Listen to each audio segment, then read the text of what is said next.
What's going on, everyone? Today we're going to talk about the happy chemicals. At least that's how it would sound if maybe my happy chemicals weren't working. But yes, so today I'm going to give you a very quick crash course on the happy chemicals, being oxytocin, dopamine, endorphins, and serotonin. You hear them all the time. Maybe you use them interchangeably. Maybe you use them, you have no idea what they actually mean or what they do. So let's learn in this video. Cerebral flow in my head I go. Try reach me no, but my cell line slow. I keep it low, it's like where I go. Try teach me how, but I said I know.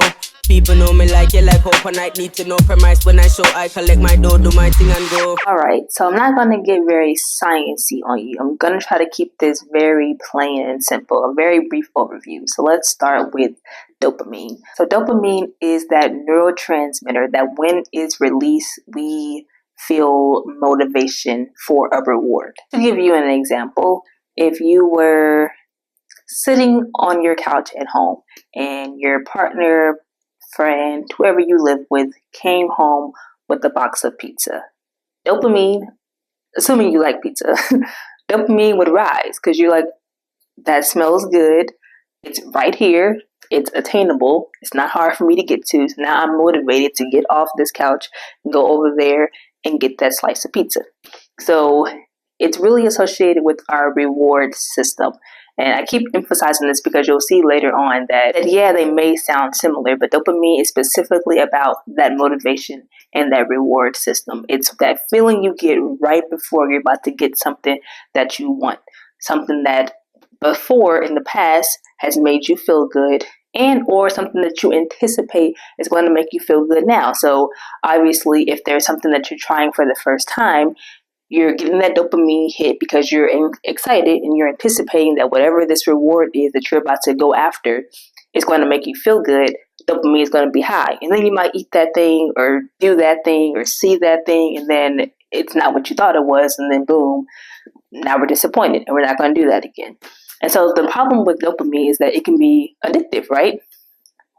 Let's say that pizza. So now that you've had that high feeling of dopamine, you got really excited, you're eating the pizza, dopamine's gone, and now you want to feel that again. So like you have to keep repeating it.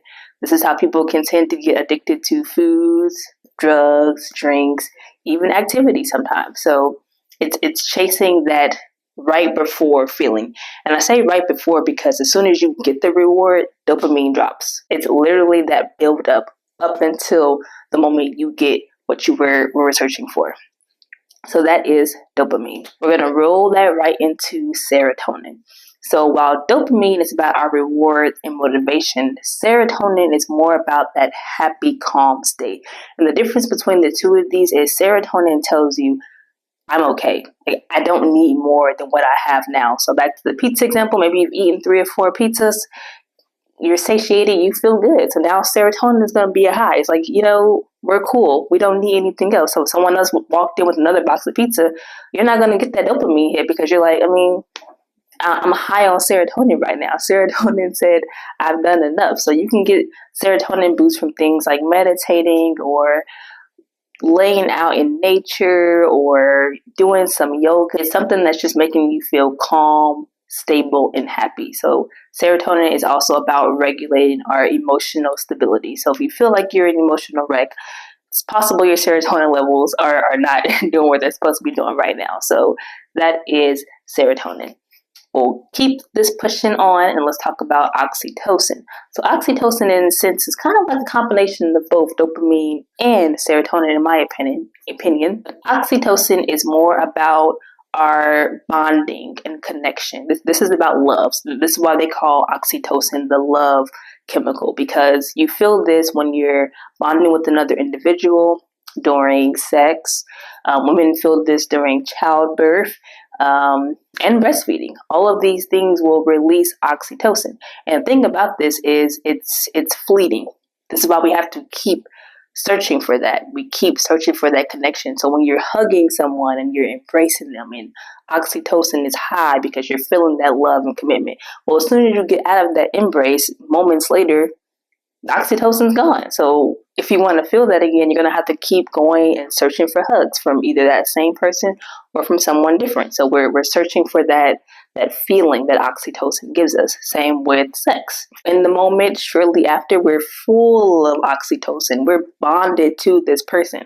And then over some time, that just kind of fades away. So you have to do that act again to feel that oxytocin boost. So again, oxytocin is something that is released specifically when we're doing bonding activities, so to speak. And then lastly, we have endorphins. So endorphins is like our pain chemical. So when we're doing activities that could possibly cause us pain, like working out, anything that's causing us to feel pain, endorphins are going to be released. And the reason for this is because going way back in the Paleolithic times, even if you were enduring some kind of pain, maybe you were a man in the wild and you encountered a cheetah or something, then they took a chunk out of your leg or who knows what, like you still are going to have to move on to get the safety. One might say this is adrenaline, and that does kick in as well, but so does the endorphin. So it's the endorphins are releasing, giving you this feeling of energy to keep going on so that you don't stop and deal with whatever pain you're feeling before you get to where you need to go. So how this translates into current times is when you're going on that run. That's what they call the runner's high. So as you're doing this, endorphins are getting high, you feel good. When you're stressed, endorphins can be high. When you're doing any other pleasurable activity, endorphins can be high. What it does is it acts as a natural painkiller, so to speak. So when you think about this, it gets its name from morphine. The fin part of endorphins comes from morphine. So I know I said I wasn't going to get sciencey on you, but it's important for me to explain this because when you think about getting your wisdom teeth pulled or having any other operation when you are on morphine, you've all seen funny videos of someone doped up on morphine. And how is that reflected? They're usually loosey-goosey, laughing, just feeling really good, despite the fact that they just got 4 teeth yanked out. I mean, that's painful, but that's what the morphine is doing. It's allowing you to feel good even under painful situations. And so when these hormones are imbalanced, that's when we can feel things like depression, even feel anxiety if they're too high.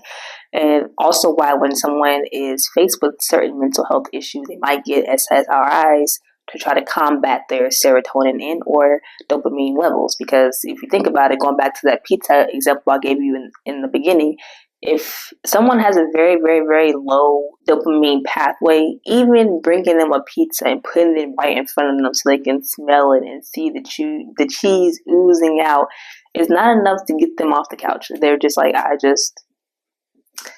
just not feeling it. So that could be like an example of how dopamine isn't working, or when someone doesn't have high levels of dopamine. They're not motivated to receive any kinds of rewards because those rewards are not good enough to give them that dopamine hit. Same with serotonin. Let's say they do eat that pizza, or they do go on that walk, or they do whatever the activity is that would cause you to feel good and calm and happy.